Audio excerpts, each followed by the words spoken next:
নমস্কার, Shivani explorer YouTube চ্যানেলে সবাইকে স্বাগত জানাচ্ছি। আজ আমি একটা মন্দির আপনাদেরকে দর্শন করাবো। সেই মন্দিরটা হচ্ছে গুয়াহাটির লাচিত নগরের হনুমান মন্দির।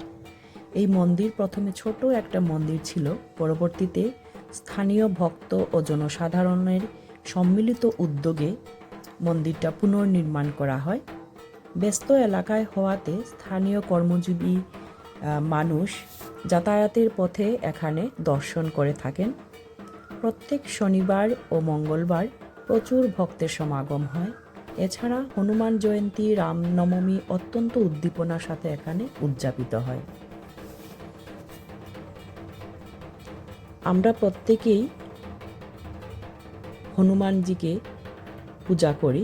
ভয় ও বাধা দূর করতে ভক্তদের বিশ্বাস, হনুমানজির কৃপায় জীবনের যে কোনো বড় সংকট, অমঙ্গল ও ভয় সহজেই দূর হয়, কারণ তিনি ছিলেন রামের পরম ভক্ত। তাই ভক্তরা তার নিঃস্বার্থ সেবা ও ভক্তি থেকে অনুপ্রাণিত এবং নিজেদের জীবনে সেই গুণাবলী ধারণ করতে ওনার মন্দিরে যান। ভগবান হনুমানকে অসীম শক্তি ও বীরত্ব ও সাহসের প্রতীক মনে করা হয়। ভক্তরা জীবনে চলার পথে তার মতো মানসিক দৃঢ়তা ও শক্তি অর্জনের জন্য প্রার্থনা করেন। মঙ্গল ও শনিবার হনুমানজির পূজার জন্য বিশেষ দিন হিসেবে মানা হয়।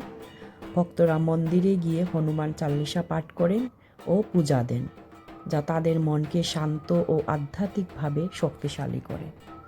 এখানে শুধু হনুমানজি পূজিত নয়, এখানে রাম দরবার এবং শিবালয় সহ অন্যান্য দেবদেবীর মূর্তিও রয়েছে। এখানে শিবালয় আপনারা দেখতেই পাচ্ছেন, জল দেওয়া হচ্ছে শিবের মাথায়। তো আশেপাশের যারা আছেন সবাই একবার এই মন্দিরে কিন্তু যান পূজা অর্চনার জন্য।